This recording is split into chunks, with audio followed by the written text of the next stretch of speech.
አደገኛው የኤርትራ ድሮን በህዋት አርሚ እጅ ገባ። እሾህን በሾህን ያሉት ኢሳያስ የሱዳን ፈጥኖ ደራሽ ሰራዊት ኤርትራን በድሮን ካጠቃ የህዋት አርሚ አዲስ አበባን እንዲያጠቃ ለማድረግ ማሰባቸው ተሰምቷል። አንድም የሻዕቢያ ታንክ የኢትዮጵያን ድንበር አያልፍም ለኤርትራ ጦር ከባድ መርዶ። አደገኛው ሸማቂና ቦምብ ቀባሪ ሰራዊት በአፋር ተመረቀ።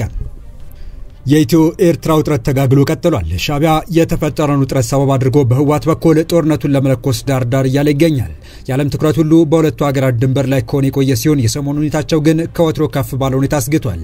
ከሰሞኑ ከሱዳን ፈጥኖ ደራሽ ሰራዊት የድሮን ዛቻ የደረሳት ኤርትራ በህዋት በኩል ወደ አዲስ አበባ ከበድ ያለ ዛቻ መላኳ ሲሰማ፣ ወዲህ ደግሞ ከአዲስ አበባው መንግስት ድጋፍ የሚደረግለት የአፋሩ ታጣቂ አደገኛ ሸማቂ ሰራዊት አስመርቆ ማዘጋጀቱን የቀንዱ ሁኔታ ልብ አንጠልጣይ ስለማድረጉ የተሰማውን አክለን ወደና ልናደርስ ወደናል። ሰላም ውድ የሁሉ ዴሊ ቤተሰቦች እንደምናላችሁ። ቻናሉን ሰብስክራይብ፣ ላይክ፣ ሼር ያደርጋችሁ እስከ መረጃዎቻችን ፍጻሜ አብራችሁን ቆዩ።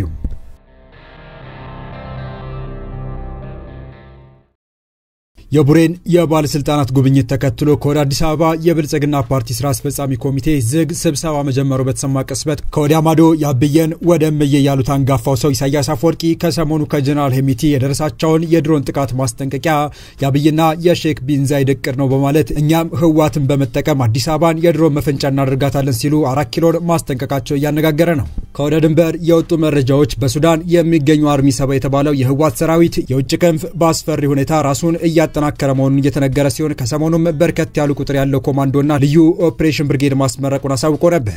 አሁን በኤርትራ ደጋፊዎች በኩል ሻዕቢያ ለጦርነት ዝግጁ መሆኑን የሚገልጹ ከፍተኛ ቁጥር ያላቸው የታንክና መድፎችን ክምችት የሚያሳዩ ፎቶ የተያዘበት መረጃ በስፋት እያሰራጩ ሲሆን ለዲያሎ ቀረብ ያሉ አንዳንድ አክቲቪስቶች ደግሞ በሱዳን ስለሚገኘው የህዋት አርሚ አነጋጋሪ መረጃዎችን እያጋሩ ናቸው።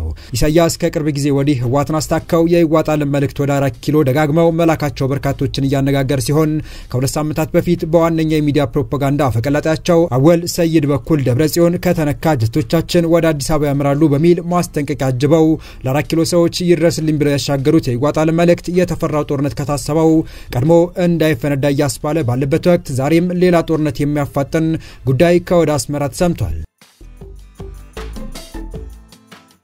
ኢሳያስ አፈወርቂ መሩ ሻዕቢያ በዋነኛ አፈቀላጣው አወል ሰይድ በኩል ባስተላለፈው የጦርነት ግብዣ የኢትዮጵያ የፌደራል መንግስት በህዋት ላይ ወታደራዊ እርምጃ ለመውሰድ ካሰበ የመጀመሪያው ጥይት በተተኮሰ ማግስት የኤርትራ አዳዲስ ሚሳኤሎችና የጦር ጀቶች ፊታቸው ወደ አዲስ አበባ በማድረግ አዲስ አበባ ላይ የጥይት በረዶ ያዘንባሉ የሚል ማስጠንቀቂያ ያዘለ ዛቻ ካሰሙ ከሳምንት በኋላ ዛሬ ደግሞ አደገኛውን ድሮን በሱዳን ለሚገኘው የህዋቱ አርሚ ሰባ ለማስታጠቅ መወሰናቸው የተመለከተ መረጃ ሾልኮ ወጥቷል። ይኸው የኢሳያስ አፈወርቂ አዲስና አነጋጋሪ እርምጃ የተሰማ የህዋቱ የደህንነት ኃላፊና ሌሎች ሁለት ከፍተኛ ጀነራሎች ከሰሞኑ ወደ አስመራ ጎራ ብለው ከተመለሱ በኋላ መሆኑ ጽምዶ የሚል ስያሜ የተሰጥቶት በህዝብ ለህዝብ ግንኙነት የተጀመረ የህዋትና ሻዕቢያ ወዳጅነት ከህዝብ ለህዝብ ግንኙነት የዘለለ ዓላማ ያለው ነው በሚል ለሚወቅሱ አካላት ሐሳባቸውን ትክክለኝነት የሚያረጋግጥ ማተም ተደርጎ የተወሰደ ሲሆን ከትብብሩ ጀርባ ስላለው አጀንዳም ቁልጭ አድርጎ ያሳየነ እየተባለ ይገኛል። ጽምዶ የተሰኘው የአስመራና መቀሌ ትብብር ከድርጅታዊ ግንኙነት ቀናት በገፋ ቁጥር ቋጠሮውን እያጠበቀ ወደ ስትራቴጂክ አጋርነት እየተለወጠ መሆኑ በብዙዎች ዘንድ ይነገራል። ይህ ወዳጅነትና አጋርነትም ከፖለቲካዊ ትብብር ዘለል ብሎ በወታደራዊ ደረጃ እየተተገበረ መሆኑ ከቅርብ ሳምንታት ወዲህ በጉልህ እየታዩ መሆኑን ያስተዋለ ማንም አካል ሁለቱ ድርጅቶች ወደ ቅድመ 1983 ተመልሰው የጫካ ህብረታቸውን ለማደስ እየጣሩ ይሆን እንዴ ብሎ ቢጠይቅ ተገቢውና ወቅቱም የሚጠይቀው ትክክለኛ ጥያቄ ነው የሚሉ ድምጾች ከቀን ወደ ቀን በርከት እያሉ ናቸው። ከህዋት ጋር ጽምዶ የተሰኘ ታክቲካል አጋርነት መስርቶ እየተንቀሳቀሰ የሚገኘው የኤርትራው መንግስት ባሳለፍነው ክረምት መግቢያ ላይ ወደ አስመራ ወስዶ በድሮን ቴክኒሻልነት ያሰለጠናቸው የህዋት ታጣቂዎች አስመርቆ ወደ መቀለ መላኩ በስፋት መዘገቡ የሚታወስ ሲሆን በወቅቱም ህዋት የራሱን አየር ኃይል የማቋቋም እንቅስቃሴ ላይ ስለመሆኑ አመላካች እንደሆነም ተነግሮ ነበር።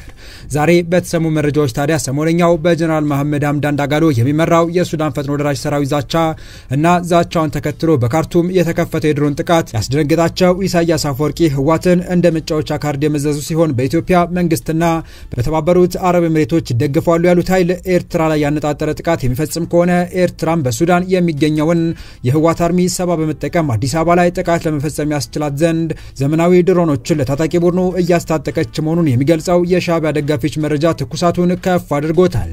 አሰብን ለመጠበቅ በሚል ከፍተኛ የጦርነት ዝግጅት እያደረጉ የሚገኙትና ከኢትዮጵያ ጋር የሚያዋስኗትን ድንበሮች በሙሉ በወታደርና በከባባድ መሳሪያ ጥራት ስትጠባበቅ የነበረችው ኤርትራ ከሰሞኑ የተጠናከረ የጦር መሳሪያ ሸመታ ላይ መሰማራታቸው ሲሰማ ከቀናት በፊት ደግሞ ከቤላሩስና ከኢራን የተሸመቱ በርካታ ዘመናዊ የጦር መሳሪያዎችንና ድሮኖችን ምጽዋ ወደብ በኩል አድርጎ ወደ አስመራ በርካታ አንቶኖቭ ወታደራዊ አውሮፕላኖች መራገፉን ያጋለጡ መረጃዎች አፈትልከው ወጥተዋል። ለዚህ የኤርትራ ጸባጫሪ ድርጊት ምላሽ ለመስጠት በተጠንቀቅ ላይ የሚገኝ የኢትዮጵያ መከላከያ ሰራዊት በበኩሉ ከኤርትራ በኩል ለሚሰነዘር ማናቸውንም ትንኮሳ ተመጣጣኝ እርምጃ ለመውሰድ የሚያስችለውን ዝግጅት እያደረገ መሆኑ በተደጋጋሚ ሲገለጽ የነበረ ሲሆን ከሰሞኑ ጌታቸው ረዳና ሪድዋን ሁሴን ጨምሮ በርካታ የመከላከያ ሰራዊት አዛዦች ወደ ቡሬ አቅንተው የአሰብ ወደብ አፍንጫ ስር ከአካባቢው ማህበረሰብና በስፍራው ከሚገኘው ሰራዊት ጋር ጥብቅ ምክክር አድርገው መመለሳቸው ትኩረቶች የጦርነቱ አይቀሪነት ላይ እንዲሆኑ አስገድዷል። ይህ በእንዲህ እንዳለ አንድም የሻዕቢያ ታንክ የኢትዮጵያን ድንበር አያልፍም ሲል ከአፋር የጦርነት እሳት እያቀጣጠለ የሚገኘው ታጣቂ ቡድን ለኤርትራ ጦር ከባድ መርዶ አሰምቷል። አደገኛው ሸማቂና ቦምብ ቀባሪ ሰራዊት በአፋር ተመርቋል። የኤርትራ መንግስት ተቃዋሚ የፖለቲካና ወታደራዊ ቡድን ቀይ ባህር አፋር ዲሞክራሲያዊ ድርጅት ከ3 ወራት በላይ የወሰደ ከፍተኛ ወታደራዊ ስልጠና ያጠናቀቁ አዳዲስ ተዋጊዎችን ማስመረቁን አስታወቀም።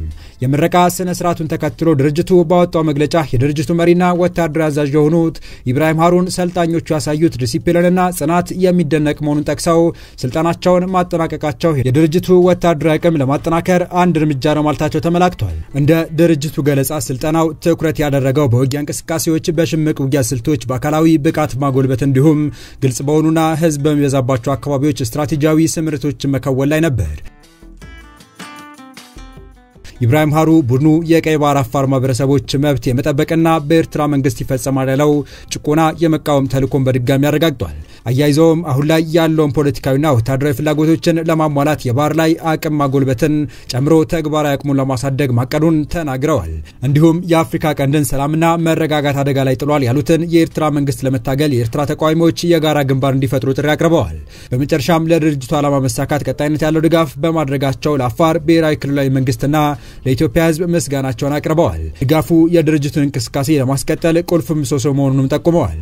በኤርትራ በተቃዋሚነት የሚንቀሳቀሰው የቀይ ባህር አፋር ዲሞክራሲያዊ ድርጅት ራሳዶ ቀደም ሲል ሐምሌ 6 ቀን 2017 ዓ.ም በአፋር ክልል ሰመራ ሎጊያ ከተማ ካካሄደውና በሺዎች የሚቆጠሩ በታደሙበት ህዝባዊ ጉባኤ ማግስት ባወጣው የአቋም መግለጫ ዓላማዎቹ እስኪሳኩ ድረስ ፖለቲካዊና ወታደራዊ ትግሉን በህይወት መስዋዕትነት ጭምር ለመቀጠል ያለውን ቁርጠኝነት አስታውቆ ነበር። ቡድኑ በመግለጫው ከኤርትራ መገንጠል በኋላ ገዢው ህዝባዊ ግንባር ለዲሞክራሲያዊ ፍትህ ህግደፍ ከመጀመሪያውኑ በቀይ ባህር አፋር ህዝብ ላይ በርካታ ኢፍትሐዊ ድርጊቶችንና ግፎችን ፈጽሟል ሲል ከሷል። እንዲሁም በአፍሪካ ህብረት ቻርተር ስር የተረጋገጡ መብቶችን በተለይ ደግሞ ከአንቀጽ 1 እስከ 25 የተዘረዘሩትን በመጣስ በቀይ ባህር አፋር ህዝብ ላይ ጭካኔ የተሞላበት ጭቆናና ኢፍትሐዊነት ተግባራዊ አድርጓል ብሏል መግለጫው። በኢትዮጵያና ኤርትራ ባለስልጣናት መካከል የቃላት ጦርነቱ ተከትሎ በአሁኑ ወቅት በድንበር አካባቢዎች ላይ ውጥረት መንገሱን ያመለከተው ድርጅቱ የቀይ ባህር አፋር ህዝብ የጦርነት ሜዳ እንዳይሆን አስግቷል ሲልም ገልጿል። በድንበር አካባቢ ያለው ህዝብ እየተፈናቀለ ነው። እስከ 60 ዓመት አዛውንት ወደ ጦር ካምፕ ስልጠና እየገባ ነው። ህዝቡ ወደ አጎራባች ሀገራት እንዳይሰደድ ድንበሮችን በመዝጋት ሰቆቃዎች ይፈጸማል ሲልም ጠቁሟል።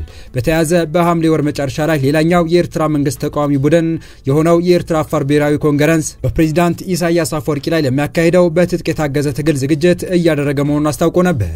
በወቅቱ አስተያየታቸውን ለዶይቼ ቬለ የሰጡት የቡድኑ የስራ አስፈጻሚ ኮሚቴ አባልና ቃል አቀባይ አሊ መሐመድ አመር ቡድኑ በኢትዮጵያ አፋር ክልል ሰመራ ከተማ ቢሮ እንደከፈተና ስራውን ወደ አዲስ አበባ ለማስፋትም እቅድ እንዳለው ተናግረዋል። ክስተቶቹ የመጡት ጠቅላይ ሚኒስትር አብይ አህመድ የኢትዮጵያን የቀይ ባህር መዳረሻ ስለማግኘት አስመልክተው በጎርጎሮሳውያኑ ጥቅምት ወር 2023 ከሰጡት እንዲሁም ከኤርትራና ከጅቡቲ በኩል ወቀሳ ያስከተለውን አስተያየት ከሰጡ በኋላ በኢትዮጵያና በኤርትራ መካከል ያለው ውጥረት እየተባበሰ ባለበት ወቅት የመጡ ናቸው።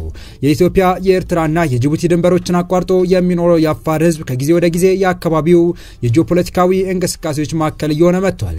የተወደዳችሁ የቻናላችን ቤተሰቦች ለአሁኑ ለእናንተ ይመጥናሉ ብታደምጧቸው ታተርፉባችኋላችሁ ብለን የመረጥንላችሁ ዕለታዊ መረጃዎቻችን እስካሁን ያደመጣችኋቸው ነበሩ። በተመሳሳይ ሀገራዊና ቀጠናዊ ጉዳዮች እንዲሁም ዓለም አቀፋዊ የጂኦፖለቲካ ወታደራዊና አነጋጋሪ ክስተቶችን ዕለት ተከታትለን በትኩስ ይዘን እንደምንቀርብ እያሳወቅን የቻናሉ ቤተሰብ ካልናችሁ ሰብስክራይብ፣ ቪዲዮን ላይክ እና ሼር በማድረግ ተደራሽነታችን ታሰፉ ዘንድ አክብሮታዊ ግብዣችን ነው። አበቃን። ሰናይ ጊዜን ተመኘን።